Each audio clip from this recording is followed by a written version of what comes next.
Hola, buenas noches, ¿cómo están? Bueno, disculpen la tardanza. Vamos a comenzar el día de hoy. Como me conocen, yo soy la doctora Ana Silva y hoy día les voy a hablar un poquito acerca de las complicaciones postoperatorias. ¿Sí? Un segundo. Primero vamos a empezar definiendo lo que es este periodo. El periodo postoperatorio comienza inmediatamente después de una cirugía y continúa hasta el momento en el que la paciente es dada de alta. Se puede dividir en dos periodos, ¿no? Regularmente. Un periodo postoperatorio inmediato y uno inmediato o tardío. El inmediato es desde aquel momento en el que la paciente sale del quirófano hasta su pase al área de hospitalización. Es decir, todo el momento que está en el área de recuperación, por ejemplo. Y el postoperatorio inmediato o tardío es desde que llega la paciente al área de hospitalización hasta su alta médica.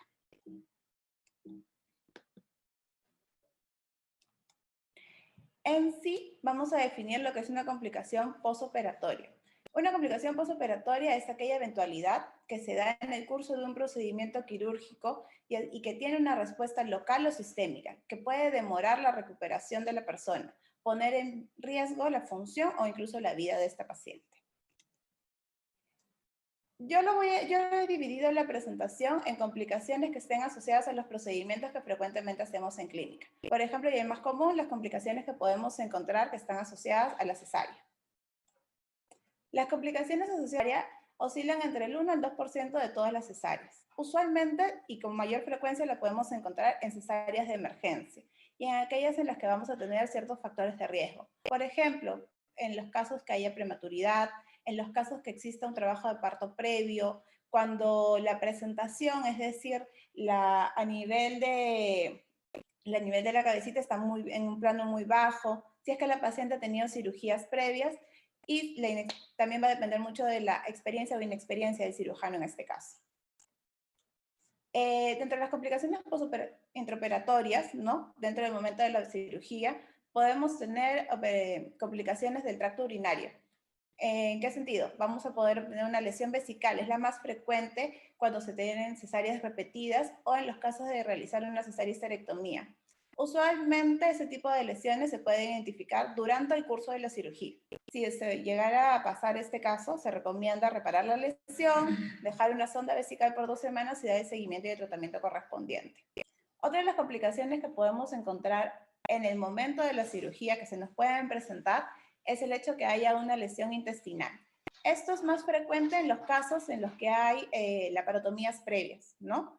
Usualmente también son fáciles de reparar, sobre todo las que son de intestino delgado, porque la cirrosis es más fácil de reparar, pero ya es más compleja la reparación de ese tipo de lesión si es que fueran lesiones a nivel de lo que es el colon. Complicaciones en el postoperatorio frecuentemente pueden ser relacionadas a la anestesia, ¿no? Otro tipo de complicaciones que se encuentran con mayor frecuencia es las infecciosas. Como ven, se dan en el 90% de los casos. ¿Qué tipo de infecciones? La más común, la endometritis, una infección polimicrobiana causada por bacterias del tracto genital inferior. Se ha visto que se reduce el riesgo de este tipo de infecciones gracias al antibiótico profilaxis.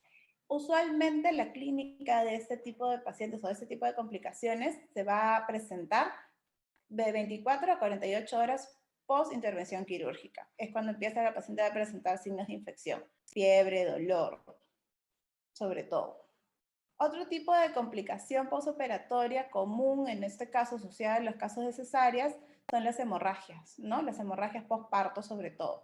Es cuando hemorragia postparto en general, ya sabemos, cuando tenemos un sangrado vaginal de más de 500 cc, cuando hablamos de un parto normal, y más de 1000 en una cesárea, que es el caso específico de ahora.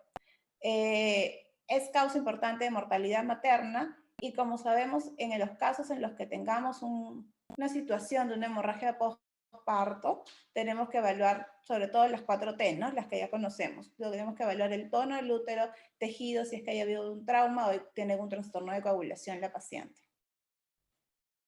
Eso es con referente a las complicaciones más frecuentes que presentamos en el caso de cesáreas, que es lo que más frecuentemente vemos.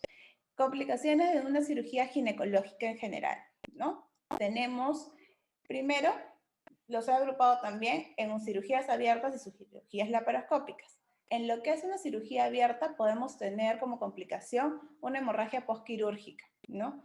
¿Cómo se define? Como la pérdida sanguínea, ya sea por el drenaje, ¿no? Vemos a través del drenaje que le dejamos a la paciente abundante pérdida sanguínea, o porque la paciente presente una hipovolemia, ¿no? Manifestada como con mareos, hipotensión, o incluso cuando tenemos exámenes de laboratorio, una caída brusca de la hemoglobina, el hematocrito, unas 4 o 6 horas post-intervención.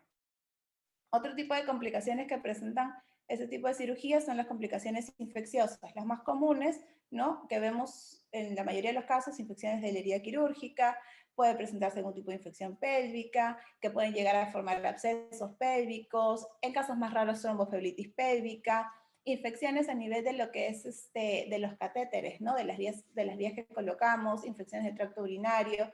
En general, ¿no? Las complicaciones infecciosas son las que se encuentran con mayor frecuencia. Y de ese tipo tenemos que ir viendo a qué nivel está el grado de infección.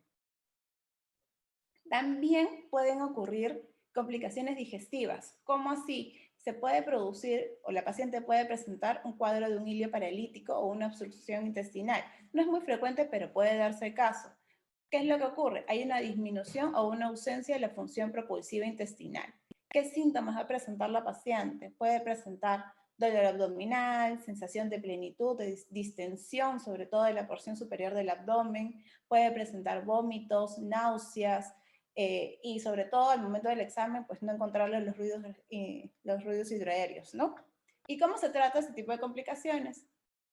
Descomprimiendo el estómago e intestino, como con una sonda nasogástrica conectada a la aspiración. Y adicionalmente voy a corregir cualquier tipo de trastorno del equilibrio hidroelectrolítico, manteniendo un equilibrio ácido-base adecuado.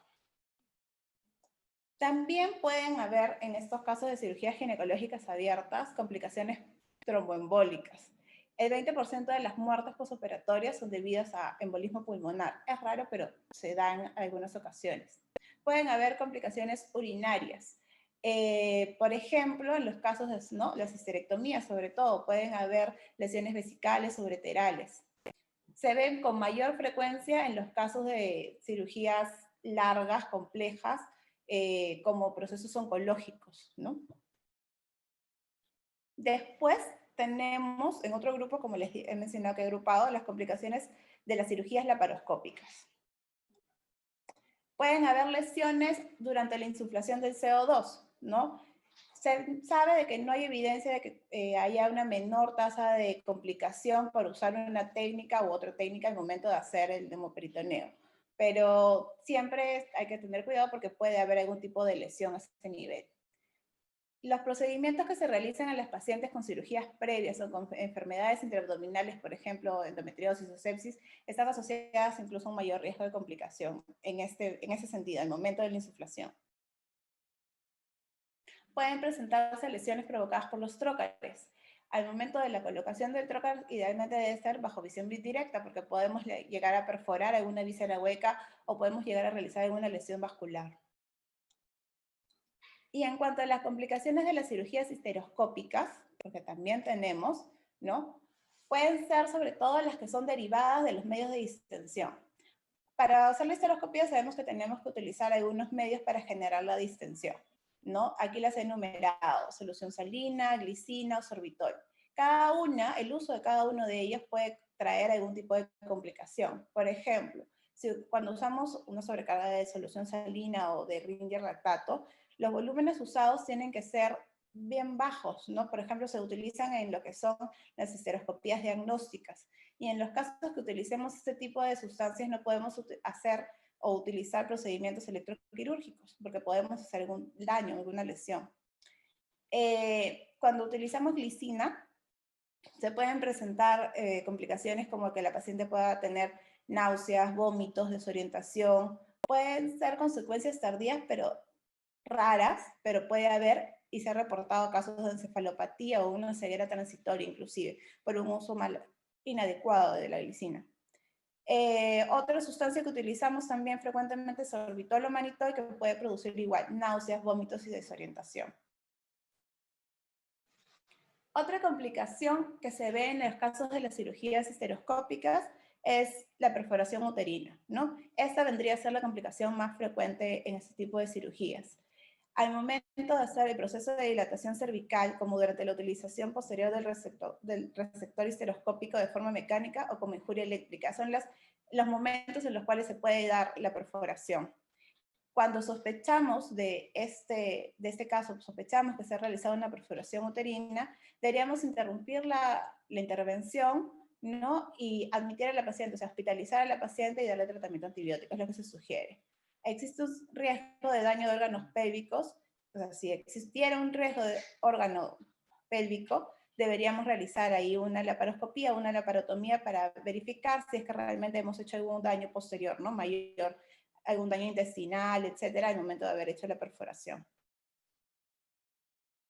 También existen las complicaciones hemorrágicas al momento de hacer una histeroscopía, ¿no? Si uno ve durante el intraoperatorio de que empieza a sangrar, ¿no? Deberíamos electrocoagular el lecho sangrante. Si es que no vemos de que para, deberíamos introducir una solución, es poder introducir un catéter Foley con 10 o 15 cc de suero fisiológico, taponar el vaso, ¿no? Y retirarlo a las 3 horas.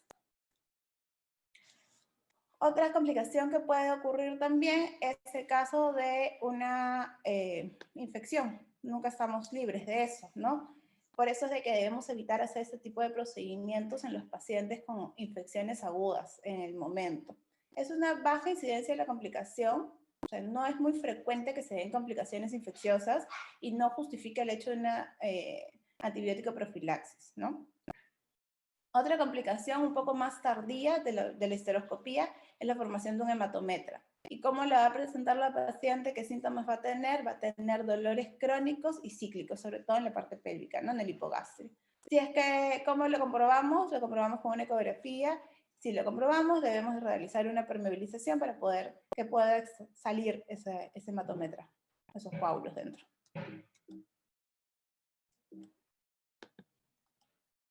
¿Cómo prevenimos todas estas serie de complicaciones que les he mencionado? Primero, con una buena evaluación preoperatoria, ¿no? Para evaluar realmente la enfermedad de la paciente y evaluar todos los factores de riesgo. Y así poder ingresar a realizarle una cirugía conociendo todos los riesgos que puede tener. La paciente debe conocer los riesgos que puede tener, porque ustedes saben que hay como les mencioné, ¿no? Que hay ciertos factores que van a aumentar el riesgo de tener una complicación. Después, en el postoperatorio tenemos que tener algunas indicaciones que pudieran prevenir esas complicaciones, como la movilización en una deambulación temprana. Cuanto más la paciente más rápido pueda levantarse, deambular, le va a ser más beneficioso, ¿no? Tenemos que tener cuidados respiratorios, evaluar que la paciente, si son pacientes obesas que tienen mayor riesgo de compromiso respiratorio, enseñarles a hacer su fisioterapia respiratoria, también les ayuda para evitar complicaciones, en este caso infecciosas, ¿no? Le puede provocar una telectasia, por darles un ejemplo. Hay que tener un manejo adecuado de los líquidos y los electrolitos, realizar una buena terapéutica antimicrobiana en los casos de que amerite, ¿no? Que tenga mayores factores de riesgo, y controlar muy bien lo que es la analgesia. Esto le va a permitir a la paciente lo primero que les mencioné, ¿no? Una movilización y una deambulación temprana.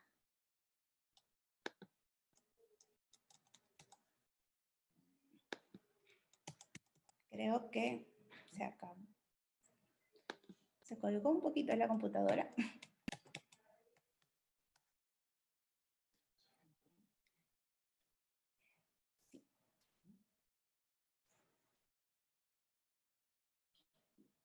Ok. No. Hasta ahí, ¿alguna duda o pregunta que tengan al respecto?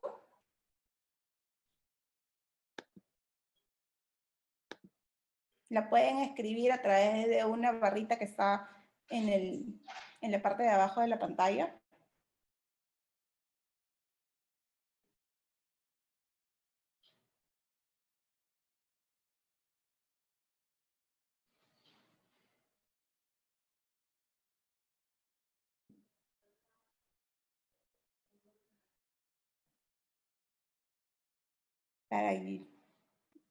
Para yo poder responderles las preguntas, como les menciono, me indican de que hay que escribirlas en una barrita que está acá abajo de la pantalla.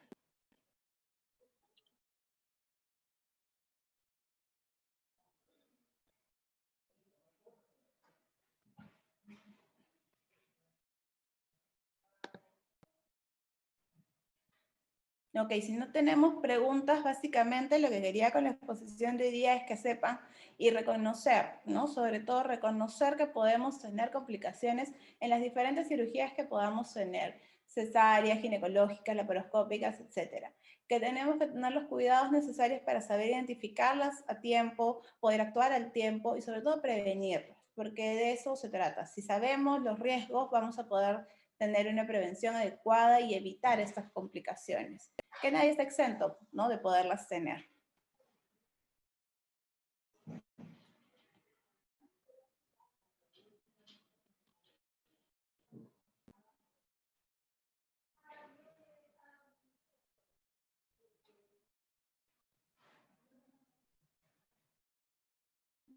Ok. Ok, entonces, eso era lo que les quería comentar. Si no tenemos preguntas, porque me están informando que no tenemos preguntas, creo que eso sería todo conmigo. Cualquier duda igual lo pueden dejar escrito, ¿sí? Muchas gracias por su atención. Ya nos vemos en una siguiente oportunidad.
Buenas noches, ¿cómo están? Soy el doctor Chirinos. Voy a conversar con ustedes acerca de la importancia de los oligosacáridos de leche materna, HMOs, y de los probióticos en inmunidad de recién nacido. Abajo de la pantalla que tienen ustedes, hay una barra para preguntas. Ahí en cualquier momento pueden ustedes hacer unas preguntas. Eso me van a llegar a hacer llegar a mí y yo les voy a con todo gusto responder cualquier duda que tengan sobre el tema. Como todos sabemos, la leche materna es única. No hay nada que se compare a la leche, y la leche es específica no solamente de especie, sino también de mamá. Cada mamá produce una leche específica para su bebé. La leche materna, en el caso de la humana, tiene múltiples factores, tanto antimicrobianos, factores de crecimiento, hormonas, enzimas digestivas, transportadoras, citoquinas y factores antiinflamatorios. Y tiene múltiples funciones. ¿Ok? ¿Qué cosa más hay que aprender, por ejemplo? Que hay probióticos, prebióticos, simbióticos y posbióticos. Esto es un problema, pero vamos a intentar de definirlo. Los probióticos son los microorganismos vivos que confieren un beneficio a la salud del organismo, al huésped, cuando son administrados en cantidad adecuada. Los prebióticos son sustratos usados selectivamente por el microorganismo, confiriendo un beneficio a la salud tanto del microorganismo como del huésped. Los simbióticos es una combinación de pre y probióticos, y los postbióticos son los compuestos producidos por los microorganismos, liberados por el organismo, que administrados en cantidad adecuada dan salud y bienestar.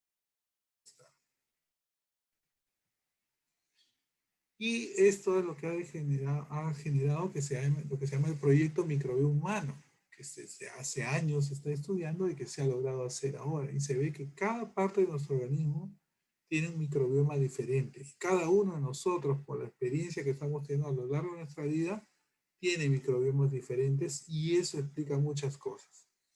Pero la clásica pregunta es prebióticos, probióticos, nos confundimos a cada rato y justo es fácil de confundirse. Pero podríamos acordarnos, por ejemplo, de los precursores y los próceres de la independencia. ¿Quiénes van primero? También uno no se acuerda. Entonces el truco es decir que la E va antes que la O. Los prebióticos van antes que los probióticos. Y vamos a hablar de evidencias, porque al final de cuentas lo más importante es saber qué evidencia tenemos tanto en los prebióticos como en los probióticos, tanto en los HMO como en los probióticos. Hay que basarse en hechos, específicamente en hechos. ¿Qué importancia tienen los probióticos en los bebés prematuros? Al desarrollar una comprensión de las fortalezas y debilidades de la evidencia proporcionada por revisiones sistemáticas y metaanálisis para cambiar nuestra práctica en la medicina neonatal.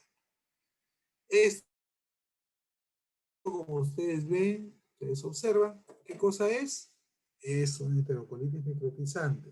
¿Ok? Entonces, es clásica una enterocolitis necrotizante, ¿no? Tiene neumatosis intestinal severa por varios lugares, se observa aquí, acá, en varios lugares. Es un problema real, que lo vemos frecuentemente. Tienes el 1 a 5% de todo el 6 a 7% de los habitantes de 500 a 1500 gramos hacen enterocolitis necrotizante, mucho más frecuente en los prematuros, más en personas de raza negra y más en varones que en mujeres. La causa no se sabe, pero tiene una altísima mortalidad, 12 a 30%, y muchos, más o menos el 50% que ya NEC definido, llegan a cirugía. Y muchos de los niños que llegan a cirugía, cuando sobreviven, el 20% tienen lesión cerebral, lo cual es un problema muy serio. Y como ven, hay múltiples causas por las cuales podría comprometerse el intestino enterocolitis necrotizante, tanto causas del compromiso gastrointestinal, compromiso de los alimentos y compromiso de bacterias. ¿Ok? Y este es el teorema de Sol. El doctor Sol es el experto en Cochrane Neonatal, en lo que es este estudio, ¿no? de Cochrane. Entonces él dice, el número de flechas en una diapositiva es inversamente proporcional a la comprensión del proceso. A más fechas, tenemos más problema de comprender el proceso. ¿Ok? La enterocolitis necrotizante, ¿qué tenemos que hacer? ¿Cuál es el papel claro de la alimentación? Solamente sabemos uno, que el factor de riesgo principal es prematuridad y que los bebés alimentados con leche materna tienen menor incidencia de los niños alimentados con fórmula. ¿Ok? No hay mayor incidencia entre los bebés presentes en vez que la alimentación se inició antes en la vida, o que el avance se ha sido más rápido, hayan tenido más NEC. No ha tenido ese efecto. ¿Y qué pasa con respecto a la suplementación de los probióticos? Repito, probióticos, de los gérmenes. Hay una fuerte razón biológica para los probióticos. Estamos habitados, esto es Michael Specter, es periodista, estamos habitados por hasta 10.000 especies de bacterias de manera normal. ¿Ok? Y estas células superan a los números que consideramos a nosotros, a nuestras células, 10 a 1. Nuestro microbioma, nuestra microbiota, tiene 10 veces más células que nosotros, nuestro propio organismo. Y pesa alrededor de 1,5 kilos. Y eso permanentemente lo llevamos. Es el tamaño de nuestro cerebro en masa. Tiene funciones metabólicas y protección, son archiconocidas. Y en donde se desarrolla el microbioma es desde el útero afuera del útero. En los 2 primeros años de vida se produce el 50% del microbioma hasta el 100% del microbioma en algunos casos. Y después va cambiando por la edad, por los cambios normales por la edad. Pero la microbioma intestinal más importante que nos ocurre en los primeros años de vida se desarrolla al momento del nacer, sobre todo. Y como ven, es muy variable, puede cambiar. Por ejemplo, acá se ve el cambio que hay con respecto a cuando acá, por ejemplo, la mamá, la vagina, el bebé, parto vaginal, bebé, mamá de la piel y el bebé por cesárea. Como ustedes ven, el bebé por cesárea y la microbioma de la piel de la mamá se parecen mucho. Y cuando el bebé parto vaginal, se parece mucho el microbioma de la vagina de la madre. Entonces, dar probióticos en bebés alimentados con fórmula, hay coliformes, enterococos, etc. En cambio, cuando uno da leche materna, hay sobre todo bifidobacterium y lactobacillus. ¿Ok? Este patrón de colonización intestinal es diferente en un prematuro porque está en el ambiente de cuidados intensivos donde se va a colonizar con bacterias de la UCI neonatal. ¿Ok? Entonces, las bacterias probióticas se definen como especies de bacterias no patógenas vivas que normalmente residen en el tracto intestinal de los recién nacidos sanos a término. Se ha postulado que la introducción de probióticos en los prematuros podría ser beneficiosa y se ha propuesto la suplementación con probióticos para mejorar la alimentación enteral y prevenir la enterocolitis necrotizante. Entonces vamos a hacer esto, vamos a dar probióticos para disminuir la inflamación, ¿okay? Reducir la permeabilidad intestinal y mejorar la nutrición enteral. ¿Funciona o no funciona? Entonces, se ha visto muchos agentes probióticos y los más importantes son los lactobacilos y los bifidobacterios porque esos son los que naturalmente están en el intestino en un bebé a término alimentado con leche materna exclusiva. Y para bien o para mal, las fórmulas infantiles con suplementos probióticos se ha comercializado recientemente para el público en general. ¿Mejora el crecimiento y mejora la tolerancia esos probióticos? Es la pregunta que debemos hacernos. Entonces, Kitajime en 1997 hizo un ensayo controlado aleatorio con 91 lactantes y demostró, por ejemplo, que usando probióticos mejoraba el volumen de alimentación en mililitros por kilo por día, como en aproximadamente, se separaba, no se juntaban mucho, pero sobre todo, miren, si ustedes se dan cuenta, a partir de las 2 semanas la separación era francamente significativa. Y lo mismo, ¿no? En cuanto a peso corporal, resulta que los niños que estaban alimentados con probióticos, sobre todo a partir de las 3-4 semanas, tenían más peso. Acá a partir del mes de edad ya tenían más peso de manera estadísticamente significativa. ¿Mejora también el resultado clínico con respecto a infección, NEC y mortalidad? Esa es la pregunta que hay que hacer. Y eso es lo que se hizo en la revisión en el año 2014 en Cochrane, ¿no? Se hizo la pregunta PICO y se incluyeron 24 análisis y más de 5.000 recién nacidos prematuros. Saquen la cuenta para enterocolitis necrotizante. 24 ensayos, 5.000 nacidos prematuros. ¿Ok? Y esta revisión se ha vuelto a actualizar este año. Esta revisión acaba de salir en este año, a mediados de este año, Y es muy importante para ver si funciona o no funciona.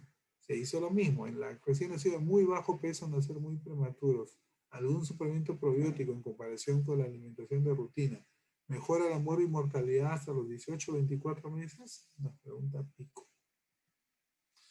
Entonces, los probióticos se incluyeron 53 ensayos, ¿ok? 53 ensayos, que es bastante. Y es lo que nosotros llamamos la ola. ¿Por qué? Porque son un montón de ensayos, son miles de bebés. ¡Wow! Pues ahí viene el problema de la homogeneidad. Como ven, hay un montón de ensayos, ¿okay?, que ven eso.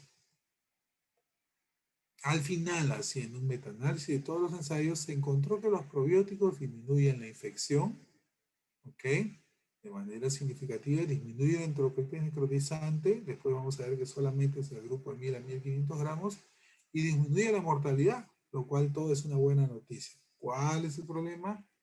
El número necesario para obtener beneficio, ¿ok?, para disminuir un caso de infección, 50. El número necesario para disminuir un caso de enterocolitis necrotizante, 33. Y el número necesario para disminuir un caso de mortalidad, 50. O sea, trato 50 y tengo un caso menos de mortalidad, lo cual es excelente, lo cual es muy bueno, ¿ok? Pero, de nuevo repito, la pregunta es, ¿vale la pena? ¿Es seguro o no es seguro? Entonces, haciendo metaanálisis, damos cuenta que sí disminuye la mortalidad, sí disminuye el NEC, pero la infección también disminuye, aunque levemente. En los ensayos clínicos, la suplementación con probióticos no se asoció con un caso de sepsis relacionada a los probióticos, al germen dado por los probióticos, ni con ningún otro efecto adverso, lo cual fue bueno. ¿Ok?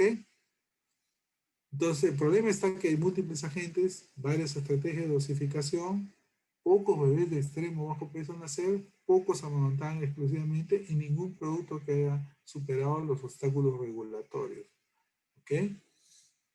Entonces, cuando vemos enterocolitis necrotizante y mortalidad, cuando suplementaban con bifidobacterias, sí disminuía la enterocolitis levemente, pero disminuía la enterocolitis. Pero la mortalidad por enterocolitis no la disminuía. Cuando dábamos lactobacillus solo, sí disminuía el enterocolitis necrotizante, pero no la mortalidad. Pero cuando dábamos la combinación de lactobacilo y bifidobacteria, sí disminuía tanto la enterocolitis necrotizante como la mortalidad. Y esto es de este año. ¿Cuál es la conclusión? La conclusión es que es la mezcla de un lactobacilo y una bifidobacteria la que realmente disminuía la enterocolitis necrotizante y la mortalidad por NEC. Pero cuando hablamos de bebés de menos de 28 semanas o menos de 1000 gramos, los extremos bajo peso al nacer, las cosas cambian. Porque vemos que ni bifidobacteria, ni lactobacilos, ni la combinación de ambos disminuyen para nada la mortalidad, ni la enterocolitis necrotizante, para nada. ¿Ok? Conclusión, solamente hay evidencia de que de 1000 a 1500 gramos sí disminuiría la mortalidad y solamente sería la mezcla de lactobacilos con bifidobacterias. Las otras no, estamos hablando de enterocolitis necrotizante. Menos de 1000 gramos no se debe usar porque no hay ninguna evidencia que demuestre que disminuye esa patología. Pero hay algo que también llamamos análisis de red. Como hay un montón de trabajos, wow, ¿cómo hacemos? Entonces, doctor este año también preguntó Morgan, los probióticos reducen la muerte y mortalidad con bajo peso, hizo una revisión sistemática y un metaanálisis en red. ¿Qué hizo? Sacó todos los trabajos y vio cuántos tenían qué. Por ejemplo, acá tenemos Bifidobacterium lactis, longum, ¿ok? Ambos. Bacterium bifidum, Bifidobacterium brevis, etc. Y acá teníamos un lactobacilo con bifidobacterium, ¿no? Lactobacilo, bifidobacterium enterococcus o un Saccharomyces. Todos esos, o lactobacilo solamente Reuterio, ramosus o Saccharomyces boulardii. Entonces, versus placebo, todos los estudios, ¿no? Y el tamaño no le corresponde a los niños asignados al azar. ¿Ok? Entonces, una combinación de uno más especie lactobacillus y una más especie de bifidobacteria fue la única intervención con prueba de calidad moderada alta de la reducción de mortalidad. Punto. ¿Ok? La única combinación. ¿Ok? que produjo una disminución, ¿ok? Fue una combinación de lactobacilos con bifidobacterium. Los otros, no, ¿ok? A diferencia de otras revisiones sistemáticas con metaanálisis, no se mostró una disminución en sepsis tardía, no hubo una disminución, ¿ok? Redujeron, sí, el NEC grave, no el NEC común, el NEC 2 no, sino el NEC quirúrgico, sí se redujo, pero no se redujo la sepsis tardía. Tampoco redujo la infección por otro tipo de organismos y no hubo tampoco sepsis demostrable por los mismos organismos probióticos, lactobacillus y bifidobacterias. Entonces, a raíz de esto, obviamente uno dice, wow, eso está muy bien, qué bueno.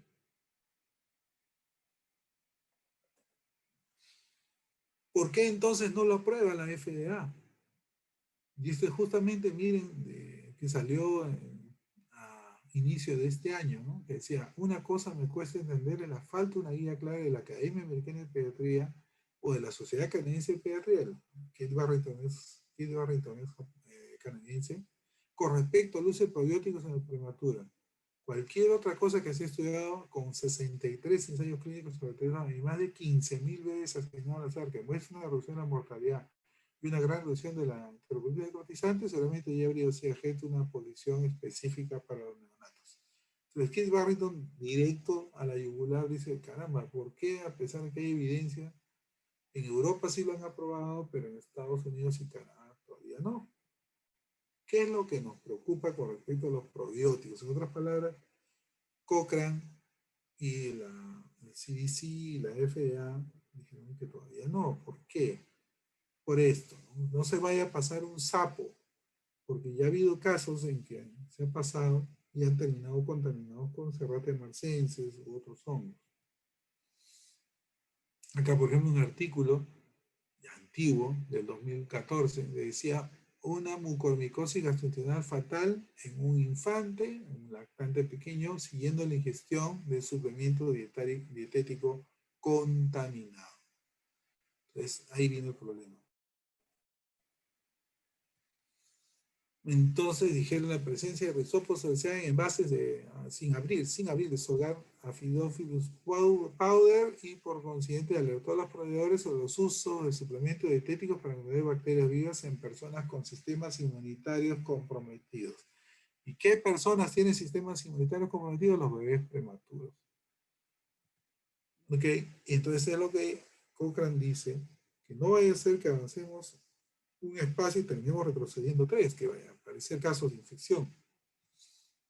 ¿Hay una solución frente a eso? La respuesta la dio este doctor de Sfande, que lo publicó en el año 2011 y dijo, hay ciertas condiciones que debe tener el uso de probióticos, repito, pro con O, en los recién nacidos prematuros sobre todo.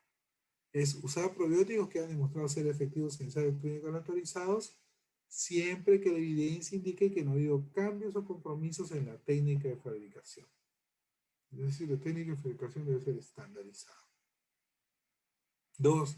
El acuerdo microbiológico experto en el sitio es vital para la confirmación taxonómica independiente, la exclusión de contaminantes y la confirmación de recuento de colones. Es decir, reconstituye el producto y debo yo mandarlo a cultivar y me debe salir el bifidobacterium que dice que hay, o el lactobacillus que dice que tiene.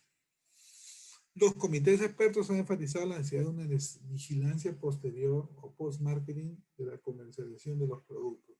Como ven, son condiciones duras, ¿no? Tan es así que hasta ahora Estados Unidos no lo pasa. Sin embargo, oye, no lo pasa, pero lo que está pasando en la Vermont Oxford, en la red Vermont Oxford, en la cantidad de porcentaje de recién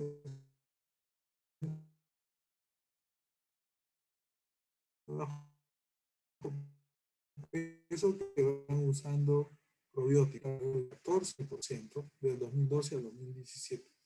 Es bastante, es más de un 50% de incremento.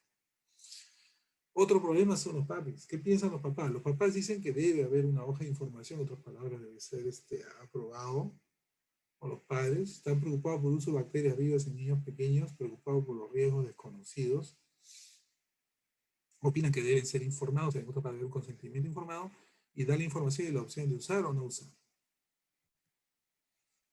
Y lo que sí llama la atención es esto, ¿no? Ok, lo estamos usando cada vez más, debería haber bajado la incidencia interleucolítica iconizante, que subió, pero ustedes se dan cuenta, subió del año 2007 y no tenemos una bajada de interleucolina necrotizante. Entonces, sí baja, pero no bajaría tanto. Ahora, la pregunta es, tampoco no se usa mucho, pero en los lugares donde han usado eh, probióticos no ha logrado bajar, o sea, teóricamente sí lo habría bajado, pero a la hora de usarlo en vivo parece que no baja mucho. Sí baja, pero no mucho. Como dijimos, al final el número necesario de tratar es 50 y eso es bastante.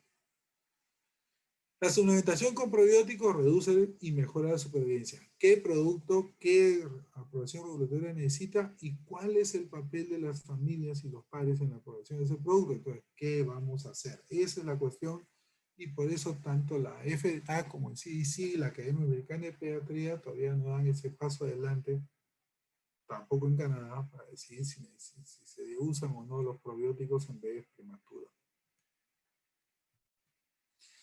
Entonces, ¿qué sabemos sobre beneficios y daños? Los efectos deseables, indeseables y cuál es la certeza general de la evidencia. ¿Existe incertidumbre importante en la variabilidad de los resultados? ¿El balance de los efectos deseables e indeseables favorece la intervención versus la comparación? ¿Es aceptable para las partes interesadas? ¿Cuál es la certeza? ¿Qué cuestiones pueden influir en la degradación, degradación de la evidencia? ¿Por qué? Porque cuando uno hace un estudio hay 5 factores que disminuyen la calidad, que son limitaciones del diseño, inconsistencia, heterogeneidad, que es muy heterogéneo, son muy heterogéneos los estudios con probióticos, indirectitud, imprecisión y sesgo de publicación. Eso ya se ha tratado de disminuir al mínimo, pero todavía siguen habiendo problemas. Entonces, cuando uno ve, resulta que los estudios, resulta que el tamaño medio de la muestra es 149 lactantes aproximadamente. Pero hay 2 ensayos con más de 1000 participantes cada uno. Entonces no somos muy homogéneos que digamos. Y si ustedes ven los estudios acá, vean por ejemplo el valor de P mayor de 10 está acá, de 1 a 5 está acá, menor de 1 está acá, lo cual significa que realmente no son muchos los estudios que tengan una P significativa, sino que cuando se hace el metaanálisis, ahí se demuestra la efectividad. Lo cual implica definitivamente, por eso es que el número necesario de tratar es alto, ¿no? Ahora, usar o no usar, porque a pesar de que el número necesario a tratar puede ser alto, puede ser justamente el paciente que nosotros quisiéramos que sobreviva, que puede ser nuestro paciente que sobreviva.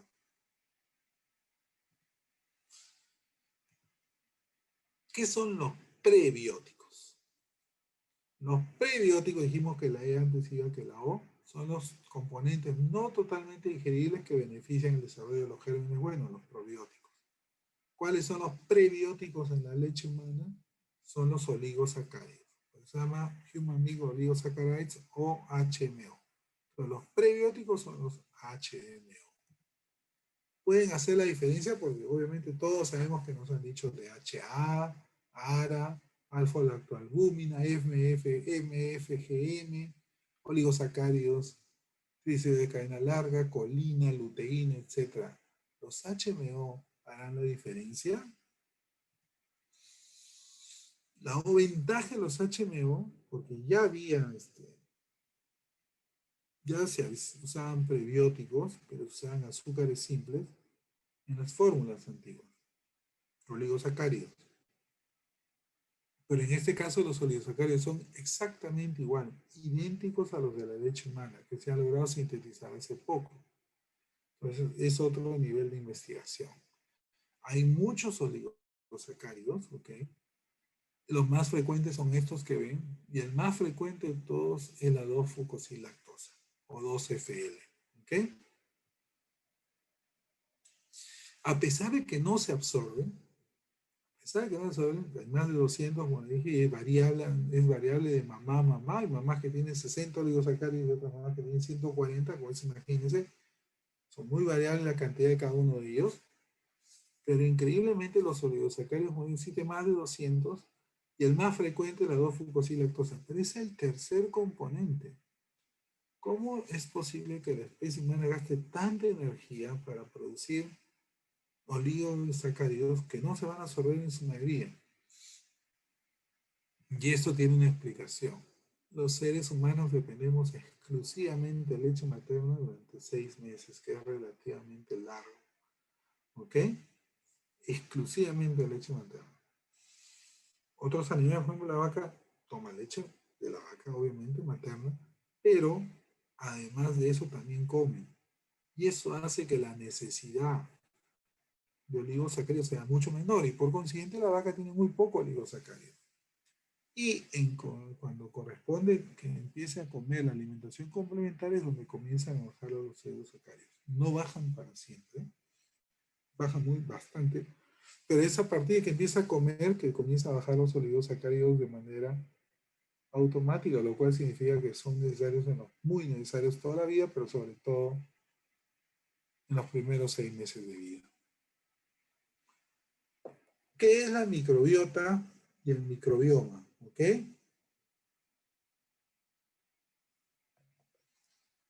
La microbiota comprende la población de especies microbianas que viven en el ser humano, las bacterias comensales que tenemos, los virus y hongos, ¿ok? Y los genes de esa microbiota es el microbioma. ¿Es importante? Es absolutamente importante. Uno piensa en la microbiota, piensa en eso, ¿no? Piensa que es una alfombra donde está el intestino con sus vellosidades y todos están felices y contentos viviendo y compartiendo un espacio. Eso es lo que pensábamos antes. La verdadera acción, esto se publicó en el Science en 2016, es esto. Microbiota trabajando. Es todo un laboratorio, es toda una fábrica, ¿ok? Y esa fábrica interactúa con los gérmenes que nos pueden atacar, como son en estos casos los vestidos rojos, con ellos que son la microbiota, que son los gérmenes buenos, que actúan para defendernos y producen sustancias que necesitamos nosotros, ¿ok? Y también modela nuestra manera de ser. ¿Cómo es eso de modelar las bacterias, nuestra manera de ser? Bueno, ya está estudiado. Por ejemplo, ¿no? Nosotros sabemos que el toxoplasma es un parásito. Ese parásito tiene como huésped intermediario los ratones, los roedores. Pero como huésped final tiene a los gatos o a los felinos. Entonces, ¿qué hace? ¿Cómo hace para llegar del ratón al gato? Entonces, lo que hace el parásito es producir sustancias que llegan al cerebro del ratón y hace que el ratón le pierda miedo al gato. Eso es suicida, pero eso pasa. ¿Ok? Y es tan interesante eso que el niño puede tener el ratoncito puede tener toxoplasmosis, se le da tratamiento para la toxoplasmosis, pero esas sustancias endógenas que produjo ese parásito marcan para siempre el cerebro, repito, marcan para siempre el cerebro, lo hacen perder para siempre el miedo al gato. Y eso sucede no solamente con el toxoplasma, sino con un montón de parásitos, ¿ok? Un montón de parásitos. Por ejemplo, la toxoplasmosis es común en las personas con esquizofrenia. ¿Por qué? No se sabe. Pero genética, no todo el mundo sabemos que la esquizofrenia es genética. Pero la toxoplasmosis increíblemente es muy frecuente en la esquizofrenia. Pero no solamente estamos hablando de parásitos, también de virus. La influenza, ¿ok? También.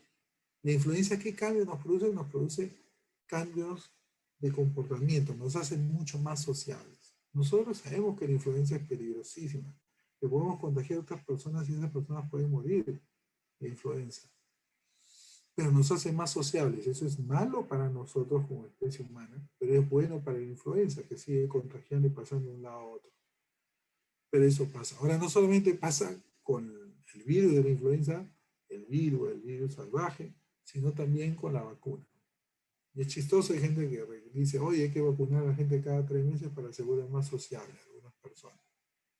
Entonces, como vemos virus, bacterias, proteas, etc., Toda la microbiota por medio de neurotransmisores y el nervio vago regula la función cerebral y viceversa. Es el famoso eje microbioma intestino-cerebro. Nuestro cerebro está regulado por el microbioma. ¿Y eso cómo lo vemos? Por ejemplo, lo vemos en la obesidad. ¿Se acuerdan ustedes de Ratatouille? Ahí está Remy, estaba flaco, el que era un gourmet, y su hermano Emile, el gordito, el chato. ¿Qué es lo que pasa? Lo que pasa es que según lo que comamos, cuando comemos cosas sanas, por decir verduras, vegetales, lácteos tipo queso, que es una manera adecuada de tomar lácteos, ¿qué hace? Eso hace que produce cierta flora, esa flora también se beneficia de eso y produce masa muscular. Pero cuando comemos carnes procesadas, carnes rojas y comemos chatarra sobre todo eso, ¿qué pasa? Cambia la microbiota. No solamente eso, sino que la microbiota nueva, esa dañina, produce endocannabinoides. Uno siente placer de comer chatarra y engorda. Entonces eso es lo que hace tan difícil. El placer de comer chatarra es bien difícil de combatir porque a uno le encanta comer la papita frita. Y uno dice, qué rica es la papita frita. Pero no sabemos que eso, tú sabes que hace daño, pero que son nuestros microorganismos que tenemos en el intestino que mandan neurotransmisores endocannabinoides como uno se fumase un troncho para que a nosotros nos guste la comida chatarra. No solamente eso, también se ha visto en las embarazadas. Ahora vemos nosotros bastante en todas las clínicas, en todos los hospitales, que hay muchas mamás que ganan un excesivo peso durante el embarazo y eso está mal. Las que ya están gorditas antes del embarazo es un problema porque muchas tienen un microbioma diferente por la obesidad, por la chatarrería. Pero en el embarazo también puede suceder eso. Y eso ocasiona que el niño cambie también de microbioma. Y eso ocasiona que el niño tenga tendencia a ser obeso. De ahí la importancia que una mujer no sea gorda y menos durante el embarazo gane excesivo peso. ¿Okay? No solamente por el hecho de la salud relacionada directamente al peso, sino también por el microbioma intestinal.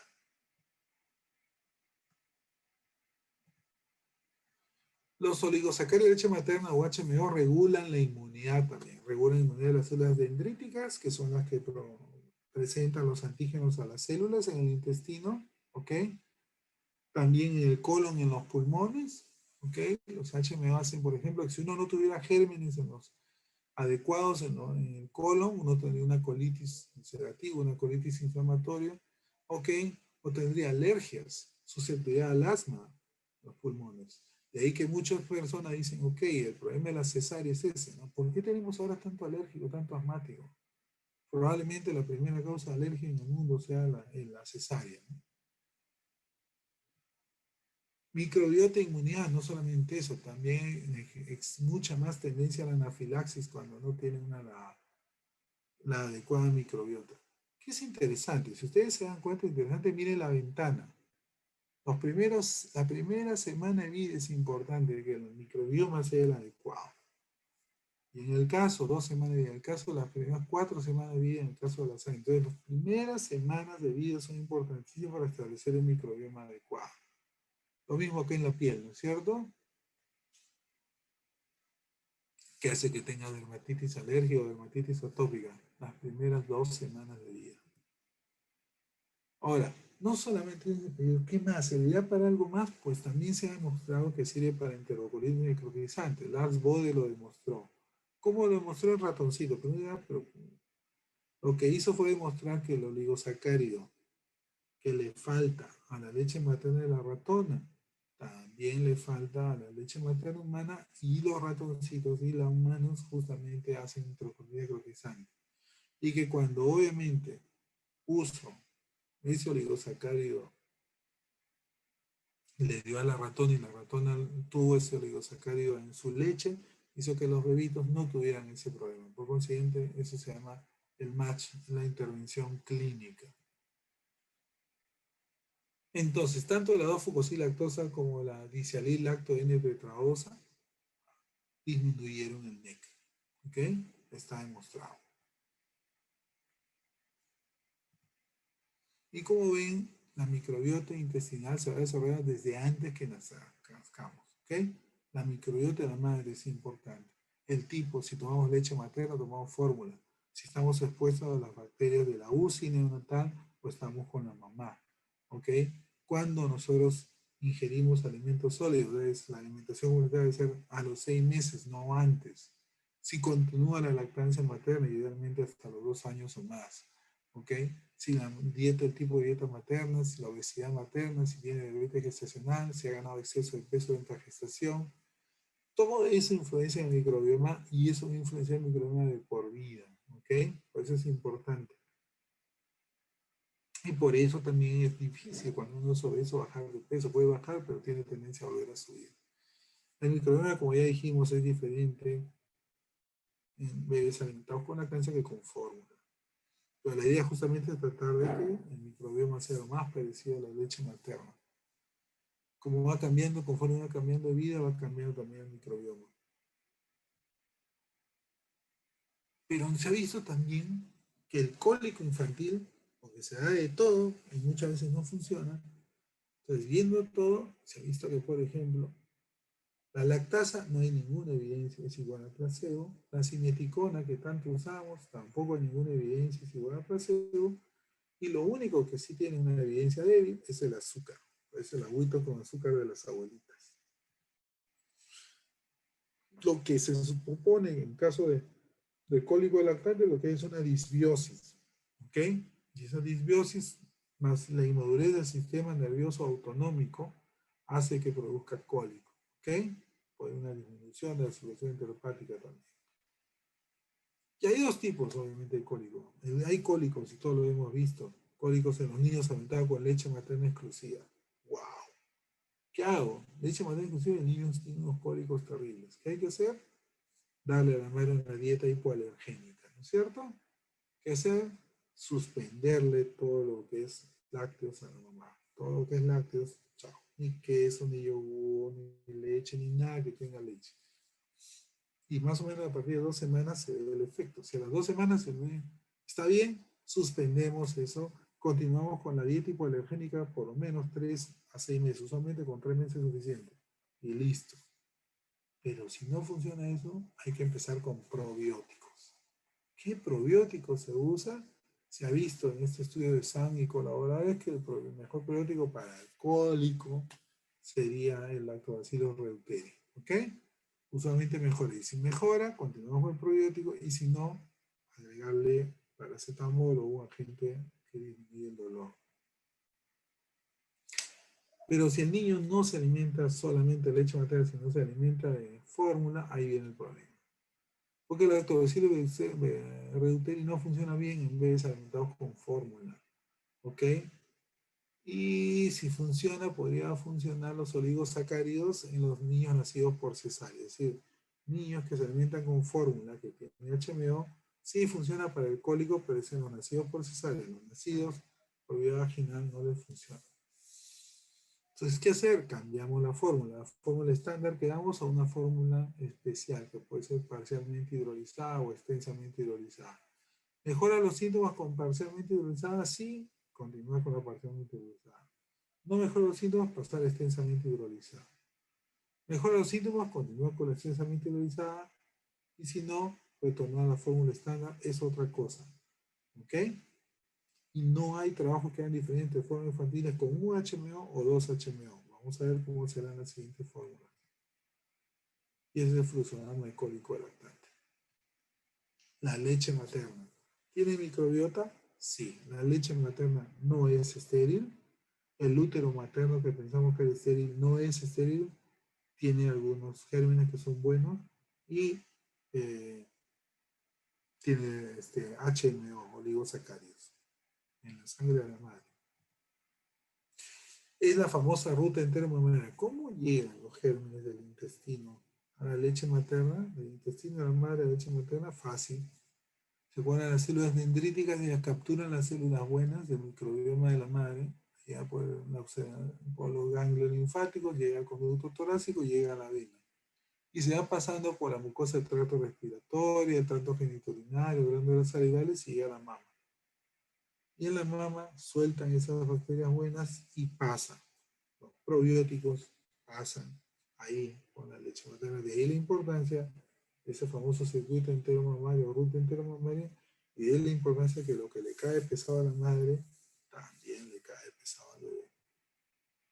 Hablamos de los partos, cómo influenciaba, y el tipo de alimentación también. Esto, los famosos FOS y GOS era lo que se usaba antes, ¿no? Son fructanos de cadena simple, ya no se deben usar porque ya tenemos oligosacáridos exactos, igualitos a los de la leche materna. Los oligosacáridos también sirven para prevenir la unión de los patógenos. ¿Por qué? Porque hay un glicocálix en las células del colon, sobre todo, ¿ok? Y esas células, con ese glicocálix, las bacterias, como si fuera un receptor, infectan a la célula. Resulta que los HMO tienen un receptor muy parecido. Entonces, ¿qué hace la bacteria? Cree que está uniéndose a la célula, pues si un HMO, gasta su receptor y al final no se puede unir y muere, ¿no? Pues no puede parasitar, no puede atacar, no puede aprovechar la célula. Entonces es importante tener ese tipo de defensa, los HMO, que también se ve con pseudomonas aeruginosa, por ejemplo, en este caso. Los HMO también bloquean el crecimiento de las enterobacterias, ahí están las enterobacterias. La 2-fucosilactosa prácticamente no deja de crecer nada, la 6-sialilactosa, etc. También atenúa la gravedad de la enterobacteritis necrotizante. ¿Okay? ¿Qué significa eso? Nosotros tenemos mucho miedo a la enterobacteritis necrotizante. Significa que una leche materna que tenga HMO disminuye, y esto lo hemos conocido. Pero fórmulas que tengan HMO también disminuyen la incidencia de la enterobacteritis necrotizante. ¿Y por qué? Porque los HMO son así, afines a determinadas bacterias específicas, sobre todo los bifidobacterios infantis, ¿ok? Están todos, sobre todo bifidobacterios infantis. Y también alteran la expresión genética, así como las bacterias. Vimos que las bacterias y los parásitos alteran nuestra expresión genética, activando, por ejemplo, los genes de la esquizofrenia, si queremos, o mandando neurotransmisores por el vago o directamente por la sangre al cerebro. Igualito pasa. ¿Qué hacen esas bacterias buenas? Los probióticos con los prebióticos. Los prebióticos que hacen es disminuir la expresión de los genes inflamatorios. Todos tenemos genes inflamatorios. La inflamación es buena, te evita más agresión, pero es mala para determinadas cosas, más si es una inflamación crónica. Entonces, la expresión de los genes inflamatorios es disminuida por los HMO. También mejora la memoria de corto y largo plazo. Eso se estudia en chanchitos, en ratoncitos, etc. También regulan lo que es el tipo de respuesta inmune con TH1 y H2. ¿Ok? También regulan las plaquetas, etc. ¿Los HMO son similares de un bebé prematuro o un bebé a término? No. Los HMO son menores en los bebés prematuros, pero el principal HMO, el más abundante, sea prematuro o a término, es la 2-fucosilactosa. ¿A qué llamamos mamá secretora? Llamamos mamá secretora a aquellas mamás que secretan, que tienen la enzima, ¿okay? La enzima FUT2 y que producen 2-fucosilactosa. Todas las mamás que en la leche materna tengan este oligosacárido, este HMO llamado 2-fucosilactosa, porque tienen esta enzima, este enlace a la fucosiltransferasa FUT2, se llama mamá secretora. El 80% de las mujeres, el 80% de la humanidad lo tiene. Y las que no se llaman no secretoras, que es el 20% que tienen 3-fucosilactosa. ¿Son importantes? Sí. Porque según eso, como ven, miren, acá está, se ven grupos sanguíneos, se ven cómo acá se relaciona la fucosilactosa, las secretoras, y estas son las no secretoras. La diferencia es diferente del tipo de microbioma. Y en el Perú, según el estudio de Maguire, publicado en el año 2017, el 98% de las leches maternas estudiadas tienen 2-fucosilactosa. Y el 98% de las madres son secretoras. Es altísimo, pero eso es racial, porque por ejemplo vemos California, donde hay mucho latino, 95% de las madres son secretoras. En España, en cambio, 76%, en Suecia, 79%, Etiopía, 78%, alrededor del 80%, como le digo. Pero en Perú, 98%. Entonces ya vimos que la 2-fucosilactosa además alimenta las bacterias del colon, ¿ok? Hace que se produzca ácido graso de cadena corta y eso disminuye la contracción del colon, disminuye el cólico intestinal. También modula el sistema inmune, ya lo vimos. Y los niños severamente desnutridos también tienen un perfil de microbiota intestinal alterado. ¿Cuál es el futuro de los HMO? ¿Cuál es el futuro de los oligosacáridos? Más llamados prebióticos también. Uno, están presentes in útero, como dije, ya está en el estudio acá, ¿ok? Desde el año 2018, donde se demuestra que, miren, en la orina materna también hay HMOs, ¿ok? Oligosacáridos. En el líquido amniótico también. Aparte de la leche materna, tiene su función. Antes de que nazcan, tiene su función. También se ha visto que el microbioma intestinal de un atleta de competición es diferente de una persona común y corriente o un atleta que no es de alto análisis de élite. Entonces, ¿qué están tratando de hacer? Trasplantar el microbioma de un atleta de élite a otro atleta. ¿Para qué? Para que esta persona mejore su rendimiento. También ha estudiado la composición de los carbohidratos en el organismo, está regulado también por los HMO. Por eso es importante tener la mejor colonización bacteriana, microbioma posible. También tiene que ver con la aliviar el síndrome metabólico, la obesidad, la hipertensión, etcétera, diabetes, mala regulación de glucosa, y también disminuye el envejecimiento, ¿no? Regula el envejecimiento. Y por último, la presencia del síndrome ovario poliquístico es una forma de decir que no tener una adecuada 2-fucosilactosa. En resumen, ¿cuáles son los mensajes para llevar a la casa? Uno, que los HMO oligosacáridos o prebióticos, antes que O, son el tercer componente más importante de la leche materna, después de la lactosa y las grasas y antes que las proteínas. Tienen múltiples efectos en el bebé a pesar de que no son absorbibles. Dijimos que son más de 200 tipos y varía de mamá en mamá. Algunas más tienen 60, otras 140. Y la más frecuente de todas, en el 80% de los casos, es la 2-fucosilactosa. No solo en el número, sino también en cantidad, tanto en el prematuro como en el bebé a término. La cantidad de muchos biocomponentes depende del tipo de dieta de la madre y de la genética. No hay dos leches maternas iguales. Ojo. Y eso no significa que pueda haber bancos de leche y una mamá puede dar su leche a otro bebé, en absoluto. No hay, pues, como el banco de sangre, no hay dos tipos de sangre exactamente iguales, pero igual uno puede ser compatible a la transfusión. Iguales con respecto a la leche materna, ¿no? Si no hay una leche materna de la propia madre, pues hombre, puede usarse la leche banco, ¿no? Y si no hay, ya tendría que usar fórmula. Entonces, lo importante es que la leche materna depende del tipo de dieta, de la genética. Además, son cambios evolutivos y variables con el tiempo. Hay mamás secretoras y no secretoras. En el Perú, el 98% de las mamás son secretoras de 2-fucosilactosa. Entonces, ¿qué efectos tienen los famosos prebióticos con E? Prebióticos o oligosacáridos HMO. Tiene efecto prebiótico, inmunológico, antiinfeccioso, anti-NEC, antiinflamatorio, mejora la digestibilidad y mejora el desarrollo en lo que respecta a memoria, ¿ok? A corto plazo. Y esto último sí se ha demostrado en animales y en bebés, pero en tareas muy, muy leves, muy, muy sencillas. Pero igual, el hecho de tener alguna memoria mejor siempre es bueno.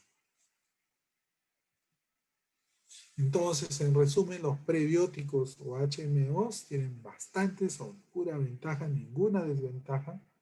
Y los probióticos tienen muchísimas ventajas, pero algunas desventajas que hay que ver si son serias o no, y por eso es la razón por la que todavía preventivamente no lo aprueba ni la Academia Americana de Pediatría ni la FDA. Habrá que esperar a ver la aprobación de ellos. Tampoco Cochrane justamente establece eso, ¿no? Podría haber problemas y por eso hay que ser precavidos con los probióticos al menos en los prematuros, por lo menos en los prematuros y en general en los primeros 6 meses de vida. ¿Ok? Y eso sería todo. No sé si tuvieran alguna pregunta, por favor, al respecto.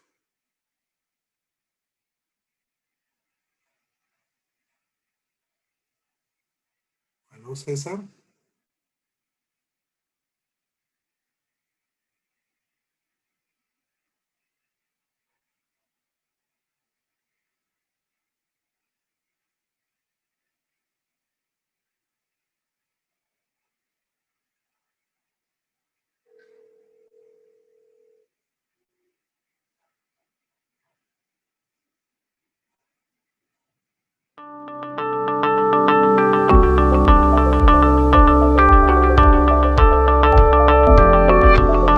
¿Por qué si usted dice que hay 60 a 140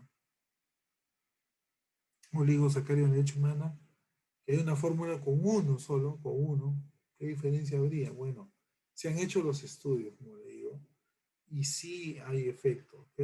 Obviamente no es igual a la leche materna, nadie dice que no, pero sí es importante porque mejora mucho lo que es el microbioma intestinal, ¿ok? Hace que sea mucho más parecido al microbioma intestinal de la fórmula de la leche materna, lo cual es un gran avance. Y dos, es seguro, ¿no? No produce problemas en los bebés de probable infección o desregulación, etcétera, ¿no? Sobre todo en los prematuros. Eso habrá que ver en el transcurso de los años si es que se produce una aprobación de probióticos, al menos en los bebés o en los prematuros.